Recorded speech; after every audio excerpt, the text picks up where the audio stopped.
Asia cup 2025 में होने वाला है मैच इंडिया वर्सेस पाकिस्तान का। 28 सितंबर को दुबई इंटरनेशनल स्टेडियम में होने वाला ये मैच शाम को 8 बजे आ चुका है। डेट आ चुका है मैच, यानी कि यही दो टीमें अभी तक एशिया कप में सबसे अच्छी रही हैं, इंडिया और पाकिस्तान। जितनी भी टीमें रही हैं इंडिया ने सबको हराया है। एक तरफ तो इंडिया है जिसने सभी टीमों को हराया, यानी कि अनडिफिनिट आई है, अनबीटेबल, और सामने है पाकिस्तान यानी कि अनप्रेडिक्टेबल।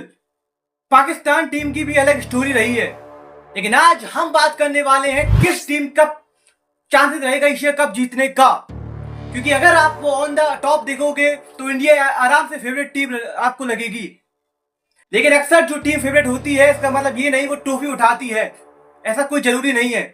उनके पास भी बॉलिंग अटैक बढ़िया है, पाकिस्तान के पास, उनके पास भी गजब के स्पिनर्स हैं। उनकी समस्या सिर्फ बल्लेबाजी में है और यहाँ पर हमारी समस्या अब गेंदबाजी में आ रही है। हमारे स्पिनर सब गेंदबाजी सही नहीं कर रहे हैं, उनके बल्लेबाज सही नहीं कर रहे हैं। ये बहुत बड़ी समस्या दोनों टीमों के पास रहेगी। लेकिन अगर उनकी पास बल्लेबाजी की समस्या है तो हमारे पास गेंदबाजी की है। लेकिन आप जानते हो कि फाइनल है, जिसका बल्ला चल जाए यहाँ पर कोई भी गारंटी नहीं होती है। क्या पता कि इंडिया का बल्ला चल जाए या पाकिस्तान का बल्ला चल जाए।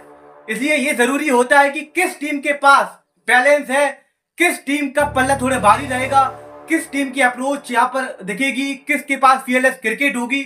ये सब क्राइटेरिया को रखते हुए ही टीम फाइनल जीतने वाली है। अदरवाइज आप अप्रोच अटैकिंग नहीं दिखाओगे, आप सिंगल डॉट ज्यादा नहीं लोगे, आप सिर्फ अपने शेल पर खेलोगे, तो चांसेस रहेगा कि आपकी टीम एशिया कप का फाइनल नहीं जीतने वाली है, चाहे वो इंडिया हो या फिर पाकिस्तान हो। क्योंकि अगर आप इंडिया में हो और आप ये कह रहे हो कि दावा कर रहे हो कि सिर्फ ये ट्रॉफी इंडिया ही उठाएगी, तो ऐसा नहीं है बिल्कुल। क्योंकि पाकिस्तान के पास भी हिस्ट्री रही है, इतिहास बताता है कि पाकिस्तान फाइनल में अच्छा खेलती है इंडिया के खिलाफ। यानी कि जो आप लोग कह रहे हो कि एक तरफा मुकाबला होगा, ऐसा नहीं होने वाला है। क्योंकि 14 सितंबर को जो एक तरफा मुकाबला हुआ था उसके बाद भी भारतीय फैंस ने कहा था कि 21 तारीख को भी एक तरफा होगा। लेकिन जब आपने बल्लेबाजी देखी पाकिस्तान की तरफ से, फरहान की और जो फकर जमान का जो इंटेंट देगा, तो वहां पर आपको भी लगा होगा कि नहीं भैया, पाकिस्तान के बल्लेबाज भी जब उनका दिन आता है तो वो किसी के गेंदबाजों को नहीं देखते हैं, चाहे सामने कुलदीप यादव हो या जसप्रीत बुमराह हो। तो यहां पर मुकाबला होने वाला है बहुत ही इंटरेस्टिंग। पाकिस्तान की सिर्फ एक ही गलती रहेगी कि अगर सिर्फ वो अभिषेक शर्मा को ही टारगेट करें, क्योंकि अगर वो सिर्फ अपना सारा प्लान सिर्फ अभिषेक शर्मा के लिए ही बनाएंगे तो out of the syllabus question यहाँ पर हार्दिक पांड्या, तिलक वर्मा, सूर्य कुमार यादव भी आ सकते हैं। और पाकिस्तान को फिर पाकिस्तान गलतियां होगी, फिर वो आसान से कैच भी छूटे जाएंगे। इसलिए अगर आप सिर्फ एक खिलाड़ी पर ही प्लान बना के आ रहे हो और किसी को नहीं देख रहे हो तो फिर आप गलती करने वाले हो। अगर इंडिया सिर्फ अपनी जो सारी प्लानिंग है वो शाहीन शाह अफरीदी या फरहान को पर अपना लगाएगी तो शायद कोई और रन बना के चला जाएगा, आपको पता भी नहीं चलेगा। तो इसलिए मेरे ख्याल से है कि दोनों जो इंडिया टीम है वहां पर उनको अच्छे से सारे गेंदबाजों को, सारे बल्लेबाजों को चेक करना चाहिए, उनको एनालिसिस करना चाहिए कि किस तरह के बल्लेबाज हैं, कब किस तरह से प्रेशर में आ जाते हैं। क्योंकि अगर आप अपने सारा ध्यान आप सिर्फ एक खिलाड़ी को ही देंगे तो शायद दूसरा खिलाड़ी आके मुकाबला जिता दे और आपको पता भी ना चले। तो बहुत जरूरी हो जाती है दोनों टीमों के लिए कि आप किस तरह आप अप्रोच के लिए आए हो, यहाँ पर आप किस तरह मुकाबले में आओगे, जीवित रहोगे। क्योंकि यहाँ पर मेरे ख्याल से अगर इंडिया टॉस जीत जाती है और पहले बॉलिंग करती है तो शायद इंडिया का पल्ला भारी रहेगा। क्योंकि आपको पता है कि जो पिच रिपोर्ट आई है वो 14 सितंबर के लिए आई है, और आपको पता था कि 14 को हाल क्या था, वो तो चलो 14 का मैच था, ये तो फाइनल है। और यहाँ पर बल्लेबाजों के लिए कितना दबाव रहेगा कि पहले बैटिंग करनी आनी है और 150 से ऊपर स्कोर चाहिए, ये दबाव में रहेगा उनके। और अगर 150 से ऊपर वो नहीं बना पाते हैं तो उनके गेंदबाज भी दबाव में आएंगे और आपके पास जीतने का चांस रहेगा पूरा। तो एक तरफा ये मुकाबला तो नहीं बोल सकते कि ये इंडिया ही जीतेगी या पाकिस्तान जीतेगी। दोनों टीमों के पास बिल्कुल बराबरी के गेंदबाज हैं, बराबरी के बल्लेबाज हैं। हाँ, ये कहना बिल्कुल सही है कि अगर दोनों टीमों की बात करें कि किसका अभी तक एशिया कप बेहतर रहा है गेंदबाजी में, बल्लेबाजी में, अभी तक भारत उन सबसे आगे है, हर टीमों से आगे है इंडिया। लेकिन ऑन द डे आपको ये पता करना चलेगा कि T20 टीम, ये T20 जो फॉर्मेट होता है ये सबसे ज्यादा अनप्रेडिक्टेबल फॉर्मेट होता है।